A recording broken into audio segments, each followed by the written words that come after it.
Nel Caucaso meridionale si sta consumando una crisi umanitaria senza precedenti, che ogni giorno colpisce oltre 120.000 persone. È la storia dell'Artsakh, regione di cultura ed etnia armena che, dopo il conflitto del 2020, si è trovata completamente circondata dagli azeri. Una situazione che ha portato la popolazione allo stremo, con continui blocchi del corridoio e l'impossibilità di ricevere beni primari, come cibo e medicine.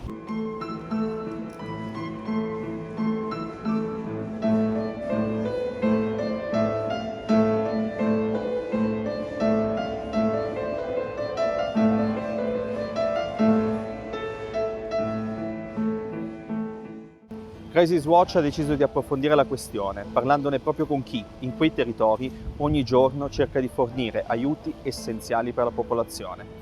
Discuteremo così con religiosi e laici, attraverso le importanti testimonianze degli esponenti della Chiesa Apostolica Armena, delle associazioni umanitarie, fino alle forti critiche dei partiti di opposizione.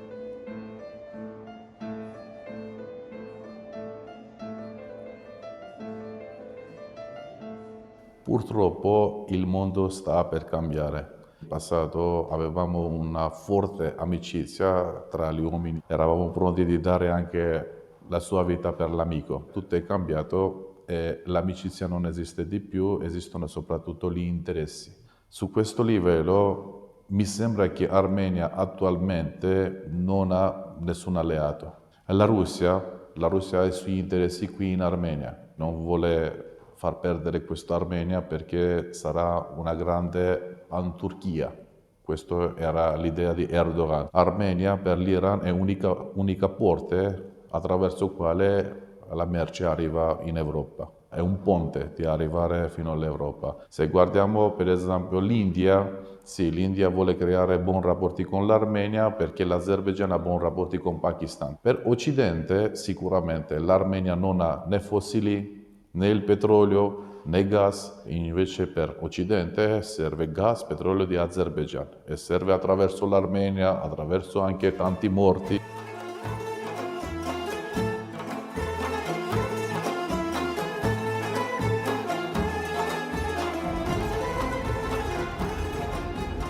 We know that historically the Armenian heritage of Nagorno-Karabakh has been always under danger, and the Azerbaijani side has always tried to destroy or vandalize the Armenian heritage. During the war of 2020 and in the aftermath of the war, we have had many factual evidence of destruction and vandalism of various churches and monasteries all around those territories that were ceded to Azerbaijan as a result of the war. The Armenian church has about 165 churches that are in those territories that are now occupied by Azerbaijan, and about 4,400 khachkars. These are cross stones that are very specific to the Armenian Apostolic Church and Armenian tradition in general. So those khachkars, those cultural monuments are being destroyed, and we have various evidence to this. The main cathedral of the city of Shushi, Ghazanchetsov's All Saviors Church, was shelled twice on the same day during the war. So this is an evidence of hatred against the Armenians and against the cultural heritage. I strongly believe that the cultural heritage of Nagorno-Karabakh is an intrinsic part of the Armenian national identity.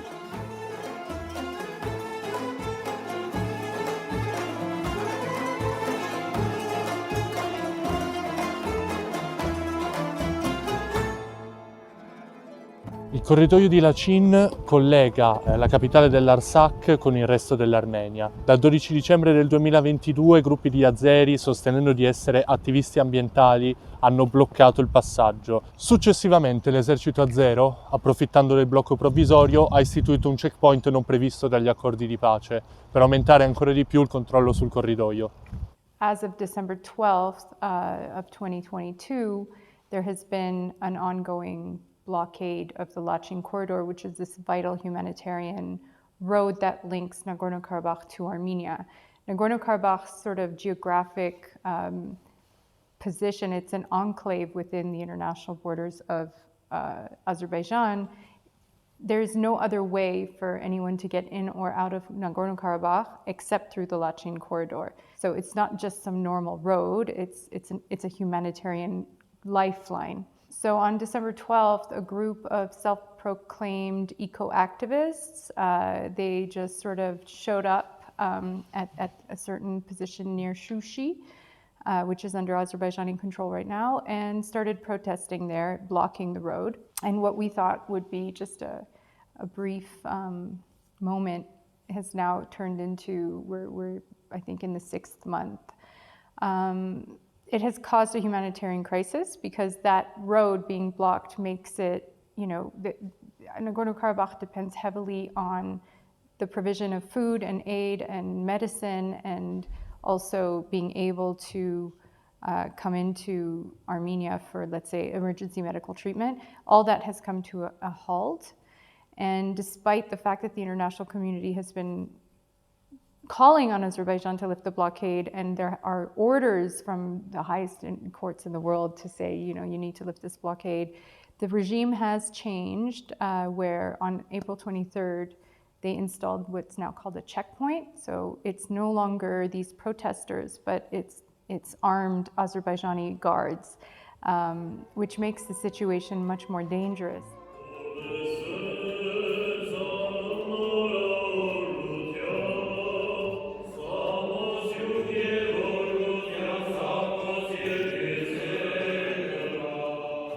Serve fare un passaggio storico perché Chiesa armena è diventato come unico strumento per difendere l'identità nazionale. San Gregorio Illuminatore ha portato il cristianesimo in Armenia battezzando il re e anche discendendo verso il popolo. Dopo questo, perché il popolo non riusciva a capire il cristianesimo, perché parlavano, cantavano, facevano i culti in siriaco, anche nella lingua greca, uno dei nostri santi, Mesrop Mashtoz, ha creato l'alfabeto armeno. E da questo punto è iniziato non soltanto evangelizzazione del popolo armeno, ma anche armenizzazione del cristianesimo. Sfortunatamente il popolo armeno durante la storia tante volte perdeva la sua indipendenza. L'unico luogo dove potevano radunarsi gli armeni era Chiesa armena. Ecco perché il popolo armeno si è identificato con il cristianesimo. Se uno è armeno dovrebbe essere cristiano.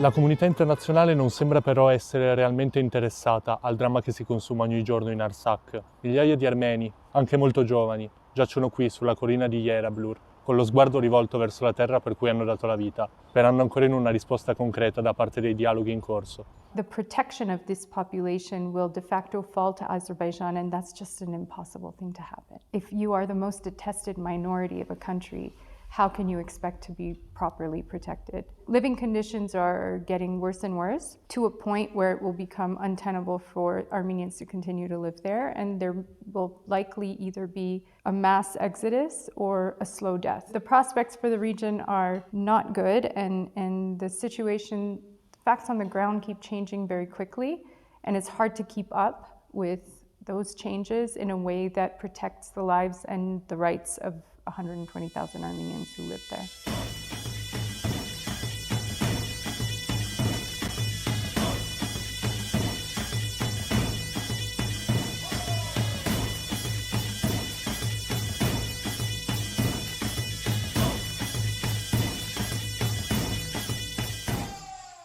Azerbaijan and their government are terrorists. We say and want that Artsakh people, ethnic people of Artsakh, live in Armenian land, in Artsakh, in peace, and we demand that Azerbaijan occupied our land.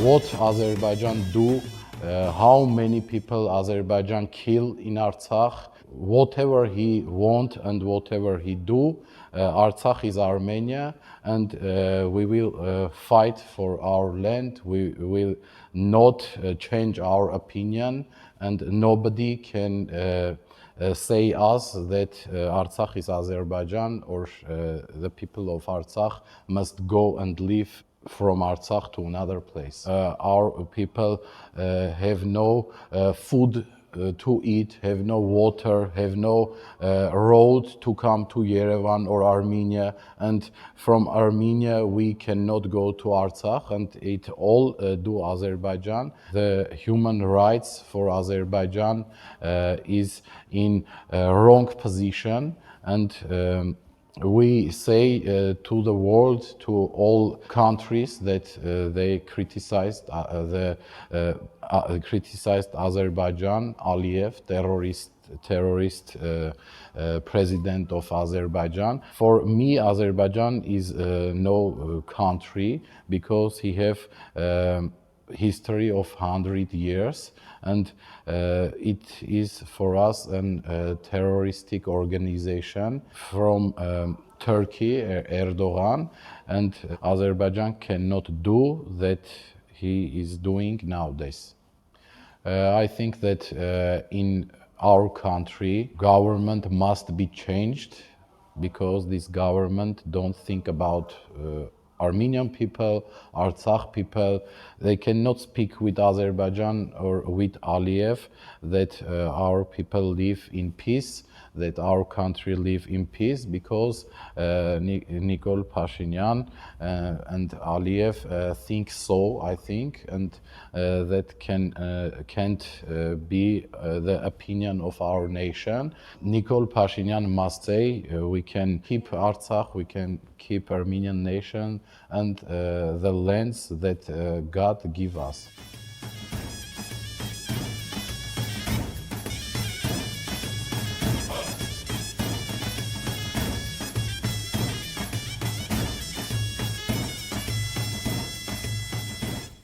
The lack of interest on the part of not just the West, but pretty much the whole world, I think mainly has to do with the Ukraine war getting all the attention. So this isn't just a problem that's unique to Armenia or Artsakh. Even there were recent major clashes in Sudan that received sort of some attention and have tapered off as well. There are ongoing massacres against, or ongoing extreme persecution against many other people in the world that don't get attention, because all eyes are on Ukraine right now. To a certain extent, it's sort of like, if you're not close to Europe, people won't, or the West, the West and Europe won't care as much.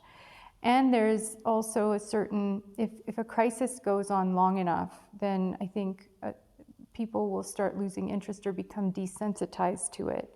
Sort of like that, if you throw a frog in boiling water, it'll react. But if you put it in a pot of water and slowly boil it, it won't realize it's boiling, So unfortunately, when the Rwandan genocide happened, nobody cared. People didn't care as much. I think for the Armenians of Artsakh, this has been a long conflict. It's a 30-year frozen conflict.